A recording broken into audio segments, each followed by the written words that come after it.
días amigos, bienvenidos a una nueva edición de Gestión y Pasión, el podcast que te acerca un poquito a la industria del deporte y del entretenimiento y une estos dos mundos, la gestión y la pasión en una. Estoy con mi amigo y compañero Joaquín Ruiz y vamos a pasar a presentar a nuestro invitado del día de hoy.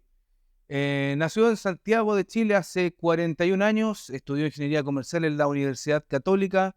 El camino lo llevó al mundo del emprendimiento junto a su familia en el rubro que no tiene mucho que ver con el deporte. Luego el fútbol golpeó su puerta y su corazón y lo llevó hasta Liverpool, donde estudió el MBA de Football Industries en la universidad de esta ciudad. Luego tuvo un pasar por varias instituciones muy importantes en Chile. Pasó por la Asociación Nacional de Fútbol. Luego recibió el llamado del club de sus amores, que no le pudo decir que no, y estuvo 9 años en la Universidad Católica en el área comercial, encabezando esta gestión, hasta que nuevamente el mundo del emprendimiento golpeó su puerta y hoy es uno de los socios de la agencia ABS, una de las agencias más importantes y reconocidas en Chile de marketing deportivo. Y hoy nos acompaña Sebastián Soria, a quien le damos la bienvenida y muchas gracias, Seba, por recibirnos y por regalarnos un poquito de tu tiempo. Sí, oye, muchas gracias Luis, muchas gracias Joaquín por la invitación. Feliz de participar en nuestro espacio y poder conversar aquí abiertamente respecto de la experiencia de estos años en la industria y de algunas cosas, buenas prácticas que yo creo que se pueden compartir y servir para que el resto de la gente y los que están interesados en esta industria puedan introducirse un poco más en ella. Así que muchas gracias. Muchas gracias por estar con nosotros, por aceptar la invitación. Sea algo curioso que no sea que somos 3 chilenos, creo que es la primera vez porque con los otros entrevistados siempre ha habido alguien que hace el mix de países. Para romper un poco el hielo, cuéntanos algo tuyo fuera del mundo deportivo que no se sepa, que si te buscan en redes o algo así. ¿Alguna intimidad? No, a ver, Bueno, como habías dicho, que habían incursionado en el mundo, escuché que habían incursionado en el deporte, por ejemplo. Pero me refiero a futbolistas o algo así cuando era más chico. o sea, algo, siempre hago el sueño. Yo creo que la verdad es que quizás como el 95% de los niños hombres de Chile en algún minuto soñamos con ser futbolistas y obviamente vestirnos con la camiseta de los amores siempre fue un sueño. La verdad es que intenté varias veces, me fui a probar un par de veces a la Católica, San Carlos. Yo cuando chico vivía en la Florida, entonces San Carlos no era tan cerca, y entonces además de ser mi sueño era como una pesadilla, yo creo, más para mis papás, güey. Tener que llevarme tan lejos. Y la verdad, así como el intento más serio, estuve algunos meses que me dejaron ahí entrenando con la categoría de la que yo podía ser parte como a los 13 años. Pero bueno, ahí al poco tiempo me di cuenta que quizá el nivel no era suficiente y seguí con mi carrera de futbolista amateur, que la verdad fue bastante mejor que quizás de lo que podría haber sido la otra. A nivel amateur al menos hago goles. Yo puedo decir que lo he visto los dos jugar fútbol y estoy ante dos talentosísimos jugadores. Uno pasó por Colo-Colo, el otro por Católica, y los dos muy buenos, muy buenos. Al menos a nivel amateur, Sí, algo destacado. sí, sin duda. Yo he escuchado varios comentarios de Seba, también me han llegado de que jugaba muy bien. Bueno, Seba, primero, partamos por un poco algo que nos une, que es el tema de haber decidido, independiente de lo que estábamos cada uno haciendo, haber decidido ir a estudiar algo relacionado con la gestión de partidas. Cuéntanos un poco cómo te ayudó, siguiendo estudiante comercial, cómo te ayudó a haber hecho este MBA, independiente de que estado muy enfocado en un puro deporte, pero cómo te ayudó después a, cuando ya estuviste en la práctica, a afrontar ciertos retos, a ver cómo podías juntar la parte ya académica con estar ahí en la cancha, con el día a día. La verdad es que a mí me ayudó harto, esa es mi sensación. Yo, después de esta primera experiencia que comentó Lucho al principio, yo salí de la universidad a los 23 años y mi primera experiencia laboral fue emprender. y que era un poco diferente a la formación a la que apuntaba la Católica en comercial. En general, como que el discurso de la facultad era estamos preparando a los gerentes de las grandes empresas, estamos como que ese era el camino más normal para un ingeniero comercial de la Católica.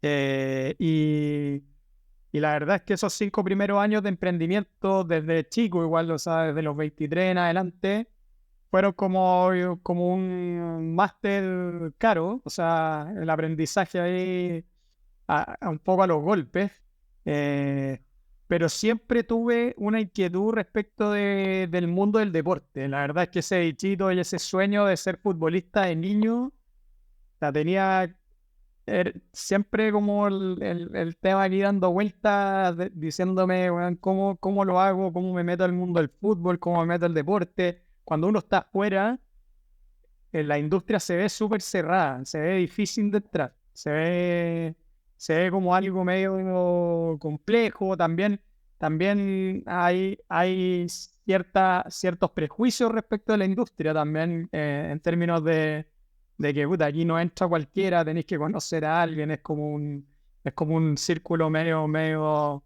cerrado. Y por lo tanto, para mí fue como, la verdad es que yo que sentía que no tenía los contactos suficientes para entrar, necesitaba validarme de alguna manera. Y dije, voy a estudiar, me voy a preparar y al menos que desde el punto de vista académico tenga un buen currículum que mostrar. Si bien no tengo experiencia en la industria, puede ser importante llegar con un MBA que tiene un foco en esto. Y además en ese minuto yo pensé en Inglaterra como una de las principales alternativas como para aprender de muy buenas prácticas. Así al final uno miraba, yo lo hice el 2011, uno miraba para afuera y decía, de España tenéis la Liga, tenéis donde aprender, o Inglaterra que tenéis la Premier y que la verdad la están rompiendo también, como a nivel comercial y gestión. Entonces hice ese programa y la verdad es que a mí me funcionó perfecto como carta de entrada. Me funcionó muy bien. Obviamente siempre hay algo de suerte en esto, porque yo volví a Chile a fines del 2012 y la sociedad anónima, al menos la de Católica, estaba empezando hace poco. Entonces, había un momento en que estaban recién armando los equipos, estaban como recién construyendo para empezar a gestionar de una manera diferente a lo que venía haciendo para atrás el club. Fue algo que yo en verdad no tuve en mente. No es que yo haya dicho, oye, Cruzado acaba de empezar y lo planifiqué estratégicamente, la verdad, no, para nada.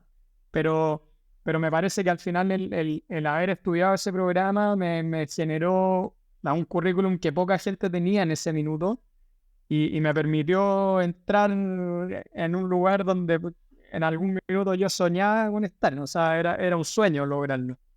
Y a nivel personal, porque al final uno es lo que aprende en los libros, con los profes, pero ¿qué aprendizaje en lo personal y en lo de conocer y en lo de ver y en lo de vivir en un país tan futbolizado como Inglaterra te dio y qué cosas de esas pequeñas has podido sacar y robarte de Inglaterra y llevarla a Chile y aplicarla en tu pega? Mira, la verdad fue súper importante. O sea, yo como tengo como un amor por el deporte, pero también por la tecnología, siempre me entusiasmó ese tema. Empecé también a meterme a ver cómo metían tecnología a los clubes allá. Y de hecho, mi tesis de MBA fue un informe y una investigación, particularmente en cómo los clubes ingleses gestionaban sus áreas comerciales, cómo metían tecnología en el manejo de las bases de datos, en la comunicación, en el ticketing y en toda la parte más transaccional y más comercial. Y con eso hice un reporte y una recomendación a Católica de cómo debía ser el roadmap de trabajo para los años siguientes. Eh, ese informe yo se lo presenté a Católica cuando llegué a Chile. Se lo fui a presentar, me conseguí que me recibieran y les presenté como un plan de desarrollo para su área comercial. Obviamente eso fue como la carta. Después me fui a trabajar a la NFP, pero quedé un poco en la retina ahí del equipo de gestión que tenía Cruzado en ese minuto. y eso significó que después me llamaran al equipo. Pero para mí fue fundamental poder ver lo que estaban haciendo los clubes, más allá de solamente el aprendizaje en sala, como decís tú, como la parte más de libro y académica. El NBA tenía muy buenos contactos con muchos clubes en la Premier y en la segunda división inglesa, y la llegada con ellos fue importante. O sea, fue un buen aprendizaje poder ver esas buenas prácticas y tratar de proyectarlas. Y la verdad es que una vez en Católica, mi tesis fue importante en cómo yo asumí el liderazgo del área comercial. Traté de implementar gran parte de las cosas que yo había recomendado. Seba, y justamente voy a entrar en detalle con eso de... Tú nos contaste, ¿estuviste cuántos años en Católica? 9, ¿no? Estuve casi 10, pero 9 a cargo del área. 9 cargos de área. Y, o sea, pasaste por todo el tema del proyecto del nuevo estadio y todo lo que... Porque eso me imagino que viene hace muchos años, si ahora están implementando, pero viene hace muchos años dando vuelta al proyecto. Sí, me tocó participar activamente en la configuración y planificación del proyecto. La verdad es que el trabajo que hicimos en Cruzados con todo el equipo, con la gerencia general, con la gerencia de operaciones, temas de seguridad, temas comerciales y el mejoramiento en general de la experiencia estadio, tuvo impactos directos en la asistencia de público. O sea, logramos que la década del 2010 fuese mucho mejor en promedio de asistencia que la anterior. Y eso incluso antes del periodo exitoso deportivamente. O sea, porque claro, uno podrá decir desde el 2016 en adelante, obvio que la gente quería ir, pero incluso antes de eso, incluso con las decepciones y los segundos lugares del 2013 y 2015, la gente se empezó a comprometer y la verdad encontró el San Carlos como un lugar agradable de estar. Y lentamente eso se empezó a reflejar en las entradas agotadas, en el crecimiento de la venta de abonos. Logramos llegar pre-pandemia a vender el 80% de los abonos, que era el límite que nosotros le habíamos puesto al estadio, pensando en que debiéramos dejar tickets disponibles para los socios y público general. Y esa presión obviamente empezó a decirnos y a plantearnos ciertos desafíos, porque al final tú dices, ya, ¿cómo mejoro la recaudación si es que ya no puedo vender más entradas? Necesito generar un precio promedio más alto. Sabemos que el público del fútbol también es sensible a los precios y por lo tanto tampoco es que uno pueda llegar y decir, ahora las galerías valen 20 lucas. Pero sí eventualmente uno podría empezar a generar servicios y posiciones diferentes, con experiencias diferentes, que quizás sí tienen un público que está dispuesto a pagar más, un público corporativo, un público con más poder adquisitivo, y por lo tanto mejorar el promedio por ahí. Pero nos empezamos a dar cuenta también que la infraestructura que teníamos no era suficiente y no nos permitía entregar ese tipo de servicio. Empezamos con eso y con eso en mente, al poco andar, yo te diría que a fines del 2014 empezamos a pensar en invertir más en el estadio y pensar en vender el nombre para conseguir esos recursos. Pero después de 2 o 3 años empujando ese tema, nos dimos cuenta que iba a ser imposible vender el nombre del estadio tal como está. Y a partir del 2017 ya definimos formalmente que el estadio tenía que remodelarse completamente y que eso además nos iba a permitir generar más ingresos comerciales, como por ejemplo con el naming right del lugar. Por lo tanto, uno piensa ese roadmap de trabajo y los años y tiempo invertidos son hartos. El estadio recién se va a inaugurar el 2025 y dado esa fecha de inicio, en el fondo fue un proceso de 8 años, del que a mí me tocó participar en 6 casi. Entonces, es un proceso largo, con mucha planificación, con mucho tiempo dedicado, con algo y harto de recursos también disponibilizados para ese proyecto, pero que yo estoy convencido de que le va a dar un plus al club en los próximos años importantes, desde el punto de vista de ingresos, desde el punto de vista de competitividad deportiva y desde el punto de vista de diferenciarse respecto respecto de la industria en el nivel de servicio y el nivel de experiencia que puede entregar. Oye, Seba, Yo creo que eso, déjame, solo para complementar yo, sorry, Lucho, pero esto estar todo aquí online. Seba, no, lo que habían comentado eso de justamente un poco promediar para arriba, o sea, obliga un poco a hacer la pregunta con respecto a cómo veías tú lo mismo que te pasó en Católica, pero a nivel local, a nivel país, por ejemplo. O sea, incluido la gestión que hace la NFP, sin criticar a nadie, pero igual lo que hizo Católica es promediar un poco hacia arriba para que todo el resto mire y diga cómo se puede ir mejorando, cómo vamos a hacer las cosas mejor. No sé, quería contar un poco de eso, es cómo veías tú, fuera de los 3 clubes grandes, los que tienen mayor capacidad quizás a nivel público de hacer cosas, es cómo veías tú el general. ¿O cómo veías tú cómo se pueden mejorar las cosas a nivel general, a nivel liga chilena, por así decirlo, en el fútbol para hacerlo en lo peor? A ver, yo creo que no hay una receta tan clara. No me atrevo a decir de esta manera va a mejorar todo, porque quizás lo así no funciona nada. Pero yo creo que hay ciertos rasgos que estaban presentes en Cruzados al menos y que hicieron que las cosas funcionaran bien.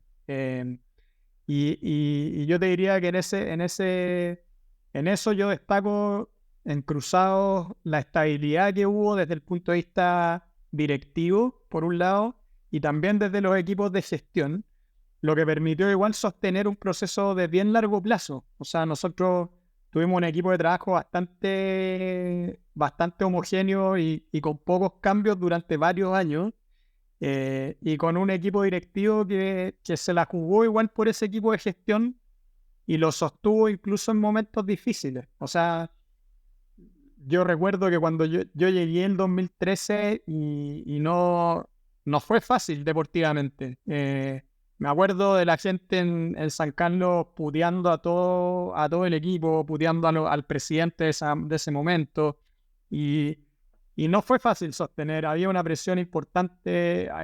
Católica venía de un momento súper decepcionante como fue esa final del 2011 con la U. Por lo tanto, había una herida ahí permanente en los hinchas que más encima se vio como agravada un poco por la final del 2013 con O'Higgins y un campeonato del 2015 que se estuvo peleando en algo, pero que finalmente no se logró. Y por lo tanto, yo creo que el director o el presidente de ese momento tuvieron que sostener contra una presión importante un momento. Y por mucho rato, además, nosotros veíamos que en Colo-Colo y la U, que eran los principales rivales, por supuesto, se generaban cambios de presidente y no solo cambios de presidente, porque en Católica también hubo cambios de presidente, pero era como un cambio de presidente con un bando totalmente diferente que te cambiaba todos los lineamientos estratégicos. eran cambios de paradigma. Claro, era como vamos por un lado, después viene el otro y es para el otro lado. Entonces terminaba siendo como afectando la competitividad también de los otros dos clubes. Yo te diría que pensando como en el resto de la industria, no es tan fácil plantear una receta. Me parece que en general los clubes han sido poco generosos, por decirlo de alguna manera, con la construcción de equipos de gestión razonablemente profesionales y con las suficientes personas para poder gestionar bien un área comercial, para poder gestionar bien un área de marketing. En general, mi sensación, y sin conocer a fondo los equipos de gestión de todos los clubes, es que son equipos bien, bien pequeños que al final terminan impactando a cualquiera. O sea, no sé, yo me imagino si me contrata a mí un equipo más pequeño y te contrata a ti solo como gerente comercial, sin equipo, sin apoyo, termináis agotado por el día a día. Al final tampoco es que podáis hacer mucho de planificación estratégica, tampoco podía hacer no podía hacer nada muy diferente teniendo ese día a día que te come siempre. Y por lo tanto, Yo pensaría que es importante que los clubes planifiquen con mayor largo plazo, que destinen más recursos a sus áreas de gestión. La sensación que tengo yo es que esa es una inversión que en el mediano plazo se paga, pero evidentemente requiere una apuesta de los equipos directivos, requiere de pensar y decir, ¿sabes qué? Vamos a gestionar esto como una empresa real, vamos a tratar de generar nuevas líneas de ingresos, vamos a bancar que 1 o 2 años eso no sea así. Y tenemos que poner algo de ficha en esto y destinar algo de recursos. A mí me parece que al final un equipo de gestión es muchísimo más barato que un jugador a nivel de primera división y eventualmente te podría generar recursos para que después eso subsidie las necesidades que los equipos tienen en la cancha. Yo sé que al final todos los clubes viven un poco el día a día, viven con las necesidades. Hay equipos pequeños que están siempre con el fantasma del descenso y que al final, de entre gastarse 3 millones mensuales o 5 millones mensuales en un equipo de gestión en el área comercial, quizás prefieren traer un refuerzo que los apoye en la parte deportiva. Y siempre tenía ese trade-off entre dónde destino los recursos. ¿Traigo más tecnología o en verdad traigo otro jugador? ¿O traigo más equipos de gestión o en verdad necesito potenciarme en la cancha? Yo creo que uno tiene que en algún minuto escuchar al gerente, al ex gerente general de River, que en algún minuto decía como que uno igual tiene que estar preparado en la gestión para cuando uno gana, y aprovechar esos momentos. En el fondo, ganar en la cancha siempre te da algunos boom en términos de ingresos, en términos de audiencia y me imagino, no sé, Huachipato el año pasado salió campeón del campeonato nacional en un torneo largo contra todos los pronósticos, estuvo peleando con Colo-Colo hasta casi el final, con Cobresal también, y termina ganando un inesperado campeón como Huachipato, pero yo no sé si termina eso ayudando a consolidar un sistema de gestión diferente. Si eso termina como diciendo, ¿sabes qué? Huachipato está para competir más arriba, quizás no va a ser campeón, pero clasificar permanentemente a las copas internacionales, aprovechemos este impulso, tengamos un equipo de gestión más potente que te genere, no sé, más ventas de merch, más ventas de escuelas de fútbol, más socios, más patrocinio, aprovechemos ese momento. Yo así mirándolo de lejos veo que no están haciendo eso, sin conocer la interna y sin conocer al equipo de gestión actual. Pero no sé, a ojo así como de público no lo veo tan así. Oye, Seba, bueno, dos preguntas. Una rapidito sobre esto. Si los clubes no tienen la capacidad o no quieren invertir, ¿es una buena opción o alternativa externalizarlo y que entre un equipo de gestión externa con gente capacitada que pueda hacer cosas? Y la segunda, más personal, que tiene que ver con el tema del Estadio San Carlos, que es súper para uno. O sea, tú participaste 6 años de ese proceso y te fuiste cuando iban a apagar las velas. ¿Cómo fue ese irse, esa decisión? Como el meme, es como madurar, es darse cuenta que tengo que avanzar, o igual te quedaste con la sensación de, puta, podría haberme aguantado un añito para cortar la cinta, pues para estar ahí, si es un sueño como profesional y también como hincha. A ver, con respecto a la primera pregunta, la externalización siempre es una opción. Yo creo que uno se puede apoyar con consultoras, se puede apoyar con asesorías y que siempre aportan, no, o sea, no sé si siempre aportan valor, pero una buena asesoría sí. Eh, pero creo que igual es irreemplazable en algún punto el equipo de gestión interno. Me parece que el equipo de gestión interno tiene otro nivel de compromiso, se puede camisetear. Pero estamos en una industria en que camisetearse es importante. Al final, más allá de que uno sea hincha o no de un club, cuando estás adentro, te tenés que camisetear. Te va a tocar ir los fines de semana a ver al equipo, te va a tocar estar en los entrenamientos en la semana, te va a tocar, y quizás en un equipo más chico, te va a tocar hacer cosas hasta comprar los plátanos para el entrenamiento del día. y por lo tanto requiere de un compromiso importante. Y los que estamos en el deporte sabemos que la pasión te mueve, pues, te mueve más allá que quizás trabajar en un banco, sin desmerecer a los que trabajan en un banco. Por otra parte, respecto de la decisión de salir en este momento, sí, no fue una decisión fácil. O sea, solo ya tener que renunciar a Católica era difícil, y más encima renunciar a Católica en un momento como del avance que ya tenía el proyecto Estadio, más difícil todavía. Obviamente habían muchas horas invertidas, mucho trabajo. El tema del estadio también tenía que ver como con un ideario y un sueño que habíamos construido internamente de posicionarnos ahí también como un club líder desde el punto de vista de infraestructura.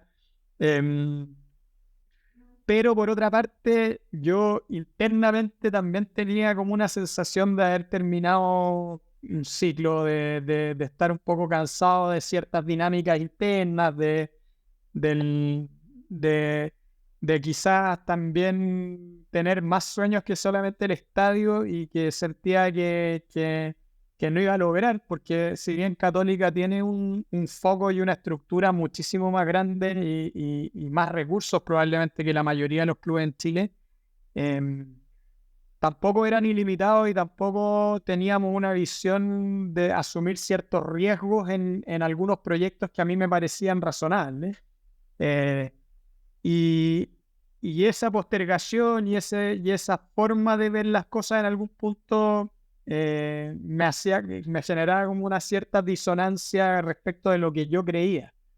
Y cuando empieza a pasar eso, tú, Lucho, que eres emprendedor, man, y cachai que en el fondo de repente uno tiene como una disonancia interna respecto de, si bien estáis cómodo en un lugar, hay algo que puta, te empieza como a generar un ruido respecto de quizá el propósito más personal.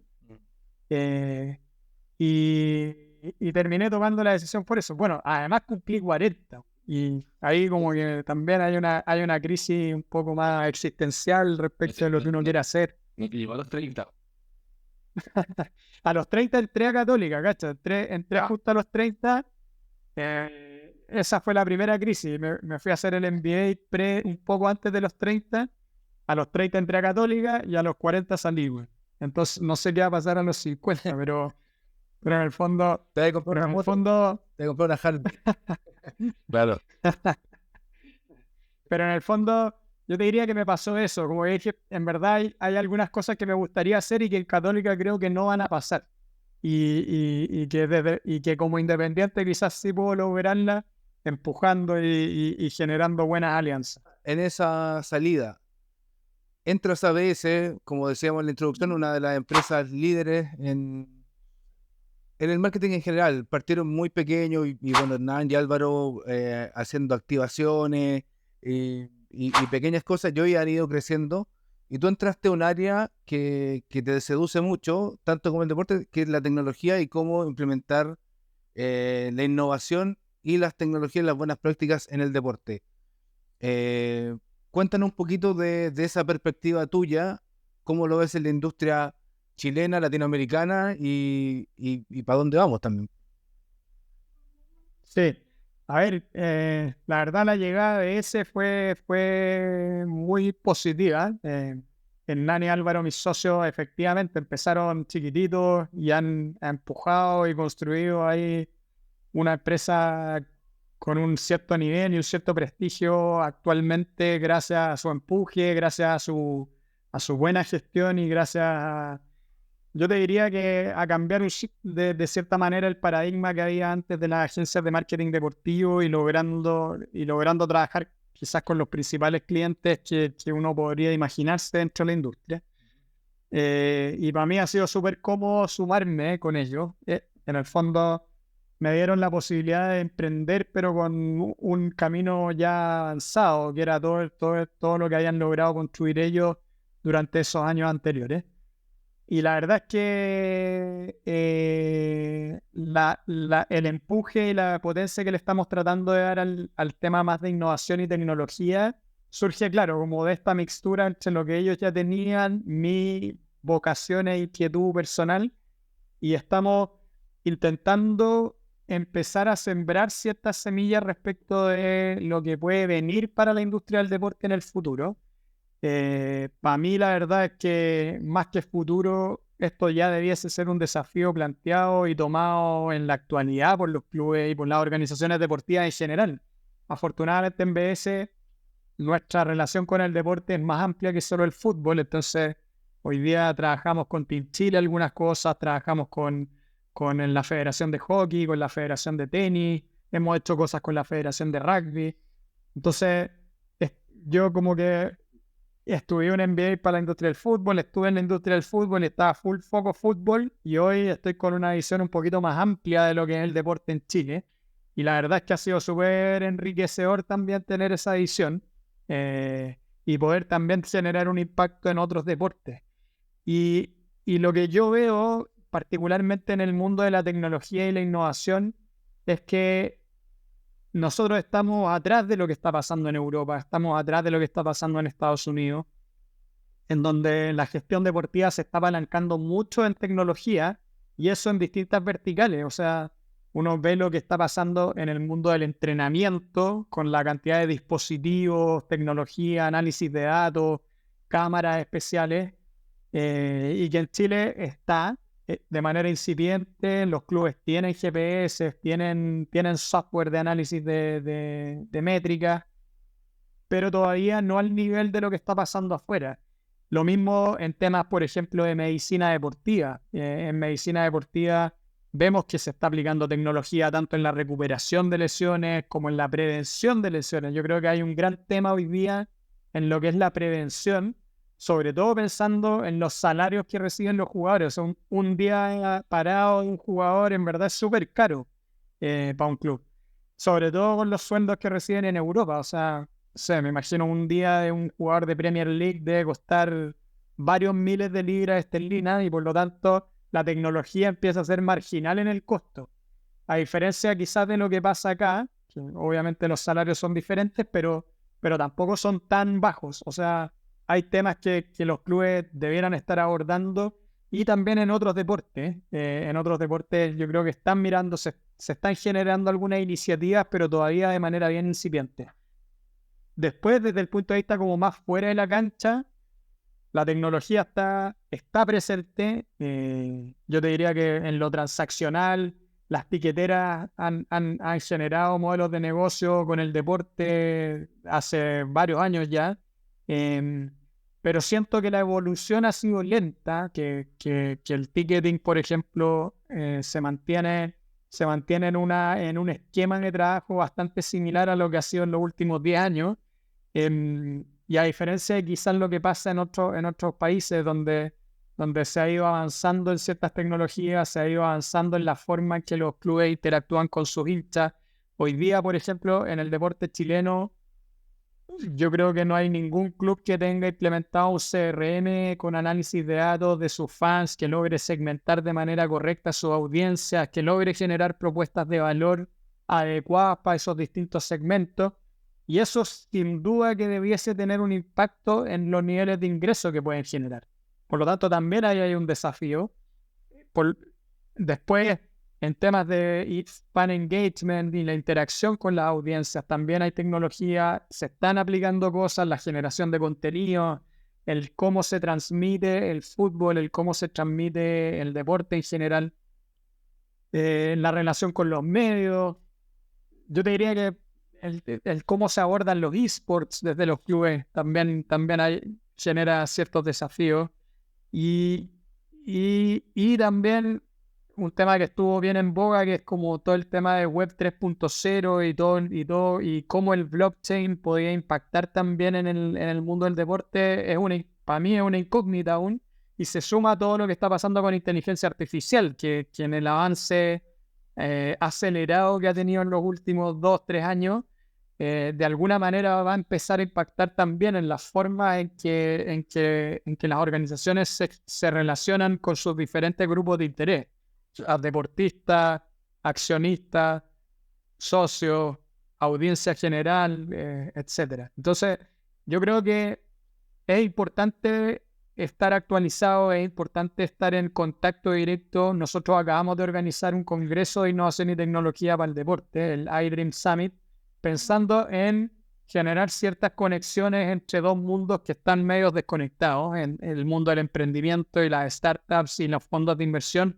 con las organizaciones deportivas tradicionales, porque creemos, más que nosotros tener una receta de cómo se debieran hacer las cosas, yo al menos tengo la creencia de que a partir de generar conexiones que son quizás medio improbables si uno no las gestiona, pueden empezar a aparecer cosas que uno quizás ni se había imaginado. Pues, al final, yo vinculo a un startup que se está intentando desarrollar una cierta tecnología con 2 o 3 organizaciones deportivas y quizás entre ellos logran generar una propuesta de valor en la que yo no tengo pero nada que hacer ni participar, pero solo por haber logrado que se conectaran esas partes se puede tener un impacto. Y yo creo que, así como para ir cerrando la respuesta, Chile es un país con talento. O sea, Chile es un país que tiene las capacidades para poder desarrollar cosas y que sean escalables para afuera. Ha pasado en otras industrias. Ha pasado en el mundo fintech, ha pasado con emprendimientos como Betterfly, como Corner Shop, para mencionar los más exitosos. Incluso como el emprendimiento tuyo, Lucho. O sea, al final hay cosas que uno ve que pasan, que uno ve que con gente motivada y con gente buena para ejecutar se logran cosas. Y ¿por qué no soñarlo también en el deporte? ¿Por qué no podemos ser nosotros también exportadores de tecnología para la industria del fútbol mundial? Cuando escucho, es que el chileno es flojo, es que el chileno es aquí. No, el chileno es bacán, el chileno está súper bien preparado, en la industria del deporte hay gente súper capacitada. Falta que se profesionalice un poco la actividad, pero material y ejecutivo hay mucho y muy capacitado. Entonces, no creo que sea un problema de que la gente, como que el típico chileno que dice que no, la raza es la mala. No, somos buenos, weón, pero falta. Yo creo que cada vez hay más gente. O sea, no sé, a mí me pasa que cuando yo volví, o sea, era como yo tenía la sensación de que era uno de los pocos que había hecho un MBA o un máster de gestión deportiva. Y hoy día, 13 años después, la sensación es totalmente distinta. Dado que yo ya tengo algunos años en la industria, me contacta gente en LinkedIn, me contacta gente preguntando, oye, este máster te tinca, ¿qué me recomendarías? Hay mucha gente interesada en participar de esta industria, porque es una industria que tiene un sex appeal diferente, weón. Es una industria que desde afuera se ve entretenida y además hay mucha gente que está full motivada con el deporte, como practicante del deporte, pero también con ganas de mezclar su carrera con su pasión. Sí, sin duda. De hecho, a mí me pasó un poco parecido. Yo estudié en el médico Lucho. Yo pensaba que el mundo acá en Chile era mucho más chico de lo que es, a nivel, por ejemplo, de la cantidad de gente que se ha ido a estudiar afuera. Me sorprendió la cantidad de gente que no solo ya lo hizo, sino que también está pensando en dar ese pasito para darlo, para ir afuera, y al final siempre sirve ir a codearte con algún máster o algo así afuera, y después volver a tu país a ver si quieres implementar algo o no. Así que a mí yo tuve una sensación un poco muy parecida de que el mundo acá hay para hacer cosas. Así que, bien. Y yo creo además que la cooperación y la colaboración son fundamentales para que la industria crezca. O sea, yo estoy convencido de eso y en general instancias como esta de poder conversar o nosotros hicimos también con algunos partners de la industria AME, que es la Asociación de Management Deportivo, y ahí a duras penas entre las horas libres que tenemos tratamos de generar instancias de reunión, de que la gente se conozca, de que también se motiven por ese lado. Al final es como ver, oye, en verdad no somos tampoco, hay harta gente, no soy yo el único loco que me estoy jugando una carta por una industria que, no sé, es media cuestionada también en algún punto. Yo me acuerdo cuando yo le dije a mi familia que me iba a hacer este MBA en la industria del fútbol, puta, no al revés, no fue como buena, felicitaciones, fue como, pero ¿por qué a la industria del fútbol, weón? Son puros corruptos, son puros... ¿Para qué te vaya a perder tu carrera, weón? Puta, la verdad es que es lo que me motiva, weón, es lo que quiero, es lo que quiero hacer, es donde siento que tengo que estar. Y, y, y esa colaboración y esa cooperación va a ser fundamental para que la industria crezca. Yo creo que en la medida que seamos más, en la medida que nos juntemos más y que compartamos buenas prácticas, salimos todos beneficiados, porque vuelvo a hablar un poco del fútbol y en el fútbol los clubes son rivales entre sí, pero uno entiende y uno ve que las ligas que crecen son las que se toman la labor y el desafío de construir algo conjunto con una marca paraguas que es la que potencia el ecosistema competitivo donde participan los clubes. O sea, al final la Premier, la Liga, las ligas estadounidenses de otros deportes son ligas muy fuertes con una marca muy potente y que logran posicionarse como una gran marca a nivel mundial, con clubes que representan finalmente a esa liga, que representan a esa marca madre más potente. Y sin duda, de hecho, de ejemplo, ahí de la liga, lo del último año, con el proyecto que están haciendo, ahí uno se da cuenta del tema de la cooperación y cómo va a haber que es un trabajo conjunto que hace grande la torta, tiene mucho más beneficios que cada uno por su lado y cada uno buscando su beneficio propio. Seba, bueno, la dinámica de nosotros es hacemos 2 tiempos y hacemos un break y hacemos un ping-pong rápido. De preguntas cortas, de respuestas cortas, para distender un poco, ya hacer un mini break entre 2 temas, ya entre temas más serios. La primera, vamos a partir por, la red social clave para conectar con los fanáticos jóvenes. Hoy yo creo que TikTok. ¿Inteligencia artificial o Big Data? Buena pregunta. Hoy creo que la necesidad inicial sí o sí es Big Data. Porque Big Data puede ser para desarrollo de fútbol y análisis de no sé qué, y la inteligencia artificial para generar contenido y para hacer un montón de otras cosas. Pero también estoy muy en la línea con Seba. Creo que el Big Data es fundamental hoy en la industria del deporte. Una campaña de marketing que te haya inspirado últimamente. Marketing deportivo. O una que tengas. Yo te voy a ofrecer esto mismo y ya tengo una que no se me ha olvidado jamás.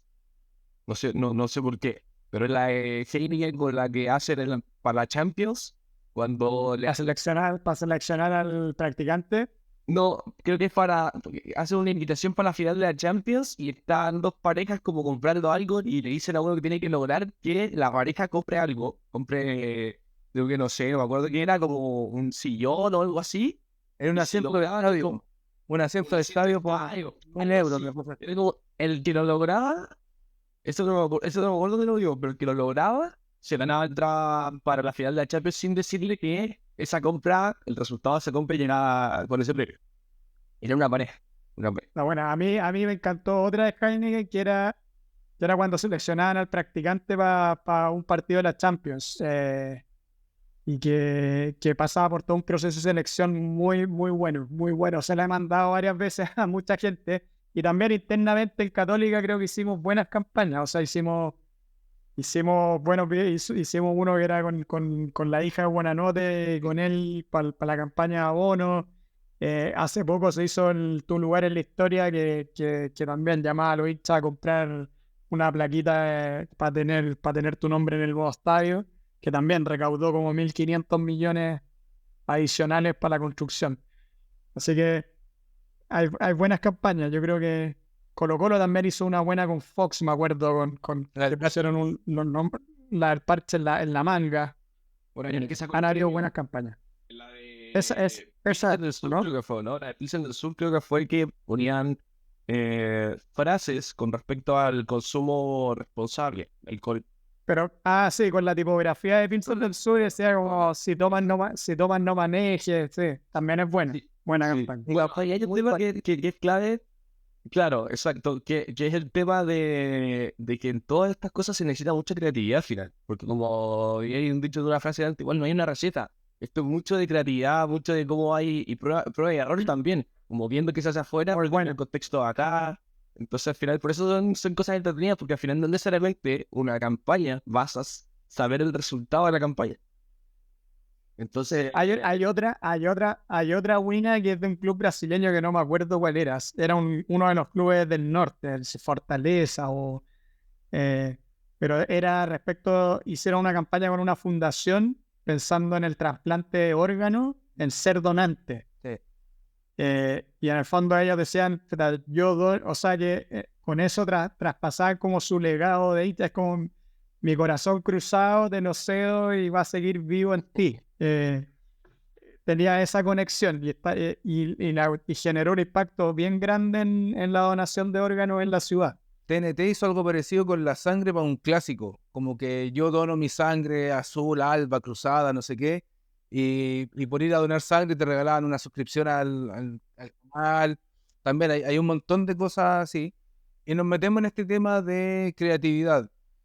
En un país, continente medio, que no tiene los recursos de Europa o Estados Unidos, ¿cuál es el rol que tiene la creatividad y la innovación para sacar adelante tareas que son para equipos de 20 personas, pero que la realidad nuestra es que lo tiene que ser un equipo de uno más un practicante?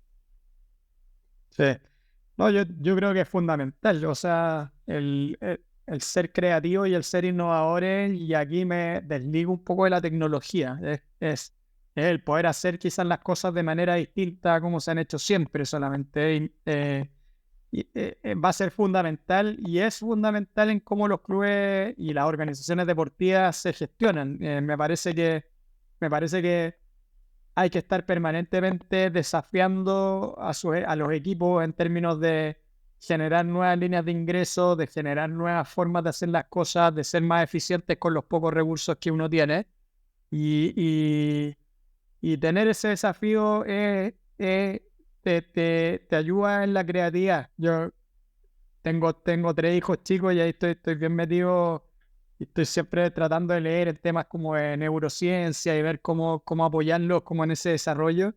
Eh, y, por ejemplo, en los niños es importante el que se aburran, el que ojalá no tengan nada que hacer, porque eso fomenta un montón cómo, cómo crean y cómo finalmente se fomenta la creatividad a la hora de salir de ese aburrimiento. Yo creo que es un desafío para los clubes y las organizaciones actuales, que cuando uno no tiene recursos, tiene que aflorar esa creatividad y se fomenta un poco el tener que hacer las cosas con poco recursos. Yo me acuerdo, así como para citar un ejemplo, en un minuto, San Luis de Quillota, que no vamos a decir que es un club con demasiados recursos, empezó a ser súper creativo y bien jugado en el contenido de redes sociales y empezó a generar un impacto, empezó a aparecer en los medios, empezó a aparecer en todos lados y con súper pocos recursos. Entonces, la creatividad y la innovación yo creo que siempre van a tener un rol importante en cómo se gestionan las organizaciones deportivas y las organizaciones en general. sí, sin duda, sin duda.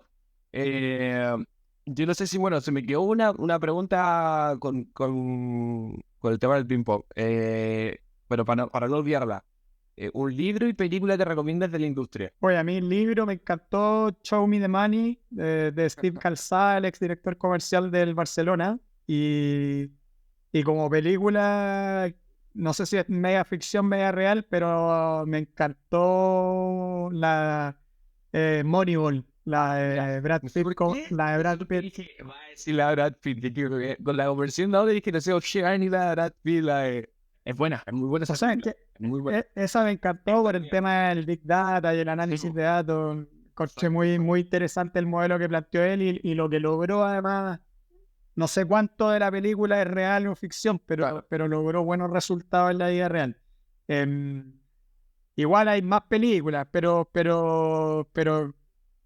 no tan dirigidas al tema gestión, po, al Hay una muy buena de la época del Leeds United, de este entrenador que salió campeón de la Champions League con el Nottingham Forest 2 veces a fines de los 70, que es muy buena, es bien ficción la película, pero cuenta la historia de él y la encontré muy buena también.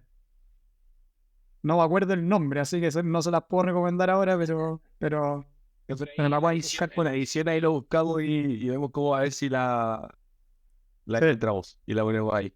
Bueno, ahora retomando un poco lo que estábamos, ¿no? De creatividad y ya sabiendo la respuesta de ese factor súper clave, vamos al otro factor que también te apasiona, pues, la tecnología y tu rol hoy en BS y para dónde va la tecnología en la industria, cómo ves el futuro a nivel global y obviamente haciendo el aterrizaje en Chile. Digo Chile, pero puede ser Perú, Ecuador, Colombia, que estamos más o menos todos en la misma línea. A ver, yo creo que, tal como comenté en algunas de las respuestas anteriores, me parece que las organizaciones van a seguir incorporando tecnología y cada vez más. Eso yo creo que como no hay vuelta atrás en eso. Las organizaciones en general están digitalizándose y están intentando automatizar ciertas cosas también, no solo digitalizando. Y eso va a seguir pasando, creo que es un cambio irreversible de la gestión moderna. Y a partir de ahí es importante tener un buen roadmap de trabajo y una buena planificación respecto de qué digitalizar, qué automatizar y cómo hacerlo. Y ahí es donde creo que todavía las organizaciones deportivas no lo tienen tan claro. Se ha ido como sumando tecnología en algunas cosas, pero como sin un plan de trabajo general que consolide y le dé un lineamiento más de largo plazo a ese trabajo.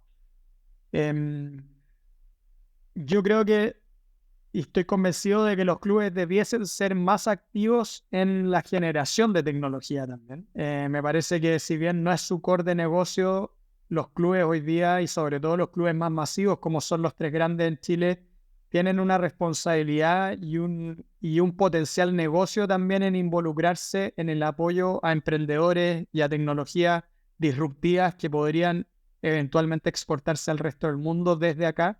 Me parece que sin el apoyo de las grandes organizaciones deportivas es mucho más difícil para los emprendedores locales. Y por lo tanto, a mí me encantaría que los clubes más grandes, que la NFP o que Team Chile tuviese un rol mucho más activo en el ecosistema de innovación y tecnología chileno. Y me encantaría que eso pasara y que eso en el corto plazo fuese una realidad. A partir de ahí, así como yendo al corazón de la pregunta, me parece que la tecnología va a seguir creciendo como presencia en el mundo deportivo. Va a ser necesario que las organizaciones deportivas realmente hagan una planificación y una estrategia respecto de eso.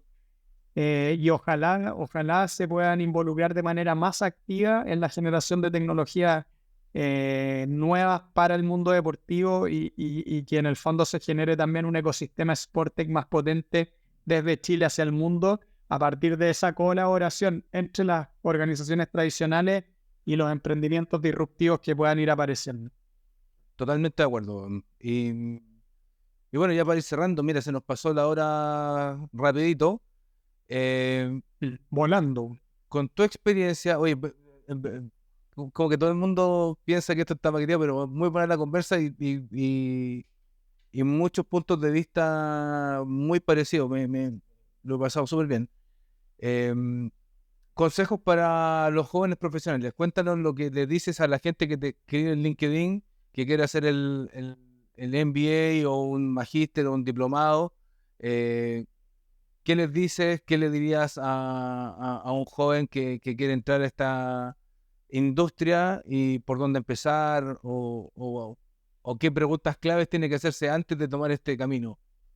A ver, yo creo que a todo el mundo y he tratado de tener una agenda lo más abierta posible en general, así que me he juntado con harta gente y en general les trato de transmitir algo que más que qué hacer tiene que ver con, quizás suene un poco cliché, pero pero con la búsqueda también de tu propio propósito. Al final, me parece que en la medida que uno tiene la posibilidad, porque yo sé que no todo el mundo tiene la posibilidad, pero en la medida que uno tiene la posibilidad de hacer lo que realmente te mueve el corazón, tú estás dispuesto a comprometerte y ser mucho más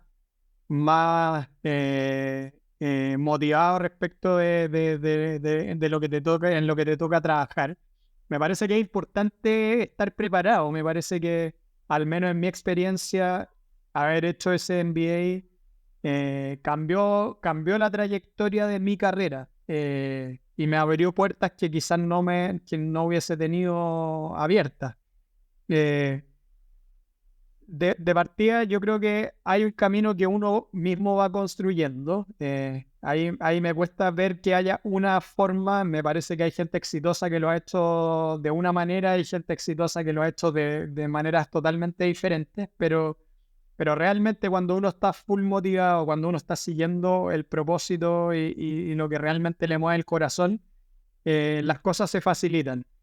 Y después me parece que desde el punto de vista más del emprendimiento y del empuje, yo creo que aquí hay un premio a la proactividad y al empuje y al ser bueno ejecutando. Yo creo que uno no necesita ser el más inteligente ni el más preparado, pero si uno es bueno haciendo que las cosas pasen, eh, facilita mucho la gestión en general. Y eso no solo aplica al mundo del deporte, pero sí, obviamente, si es el deporte lo que te mueve, ser un buen ejecutor, estar ahí, estar comprometido y ser proactivo, va a ser realmente valioso para las organizaciones con las que te toque colaborar o trabajar en. Decía, estamos llegando al final y no nos queremos despedir sin antes montarnos en nuestro DeLorean y preguntarte cómo ves el mundo del marketing deportivo de aquí a 10 años.